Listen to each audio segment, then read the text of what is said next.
Welcome back. It is time now for our political roundtable. Today we have Spiro Amburn. He is currently a senior vice president on McGuireWoods Consulting's Georgia government relations team. He's previously served as chief of staff for Georgia House Speakers John Burns and David Ralston. Also joining us, Kyle Gomez-Leineweber. He's a director of policy and advocacy for GALEO and the GALEO Impact Fund.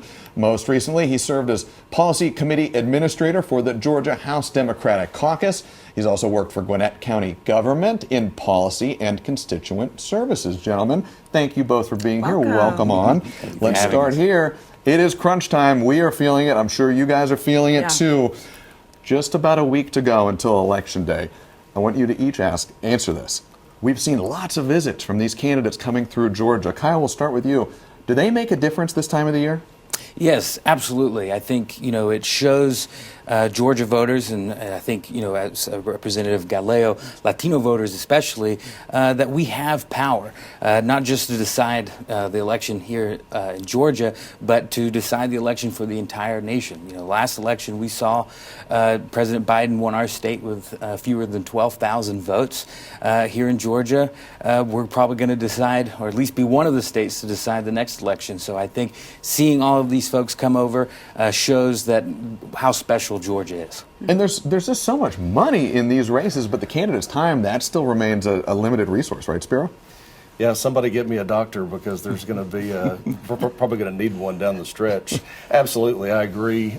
Georgia is a critical state here that's going to decide the election. Those margins are going to be within a percentage point or two, and I think the visits that you see by both candidates illustrate that, and I think that this is going to come down to the last 7 days. Let me ask you about this, and Zach mentioned this earlier in the show after when he was talking about the Trump rally, that the Trump campaign really pushing out, getting out the vote early. Right now, in both of your opinions, is this about persuasion or is it about mobilizing?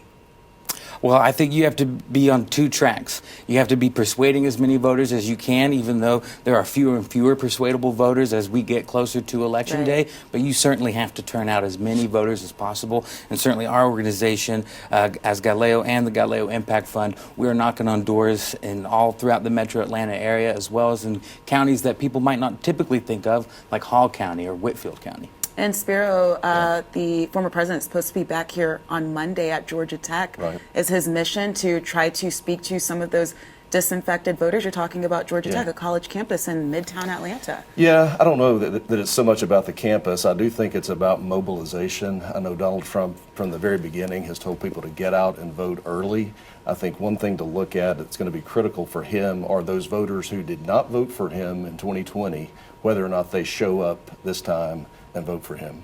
And of course, we have a presidential election. That's always sort of the big headline this time of year, but that's not the only race that's happening. There are lots of down ballot races, state legislative races, local races.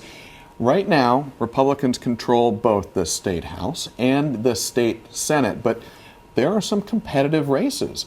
Kyle, what races are you watching as we head into Election Day at the state legislative level? Well, that's an important point to make, because, the closer you are to the folks at home, the more impact you have on their lives. And we're looking at a number of races, particularly in the metro Atlanta area in Gwinnett and Cobb. We're looking at House District 48. We're looking at where we've got Laura Mervartian, who is an endorsed candidate of ours, who's running against Scott Hilton. We've got Senate District 48, where we have Ashwin Ramaswamy, who's running against Sean Still, who's got a kind of complicated reputation right now because of his involvement in the aftermath of the last election. We're also looking at Michelle Kang, who's running against Matt Reeves in Gwinnett County, where the diverse coalition that elected Joe Biden, and we believe will probably elect Kamala Harris, is looking for, we believe, new representation. And Michelle Kang, on the Impact Fund side, certainly is someone we have been supporting. And Spiro, just to kind of pivot off of Zach's question, and with what you just said, one of those races, Sean Still, Ramaswamy, could be competitive, but then there's other races like in District 14 with Marjorie Taylor Greene and Sean Harris, who we'll be speaking with soon. How much of a needle does it move for them to kind of attach themselves to the top of the ticket or do their own thing? I think the key to look at in those races, primarily in Fulton and Gwinnett County, is look at the presidential numbers and look at those state legislative races. I'm watching those House races. Right now, the Republicans have 102 seats to 78 seats for the Democrats. Republicans have controlled the General Assembly for the better part of 20 years now. They're not going to give that up very easily. Those margins have begun to shrink, but I know the leadership in both chambers is setting a priority on that. But I think look at those numbers in Fulton and Gwinnett on the state legislative races and the presidential race, and that's going to be a good barometer of where we are. Absolutely. Well, 9 days to go. We will see. Gentlemen, thank you so much for all of your time. We hope to have you back soon.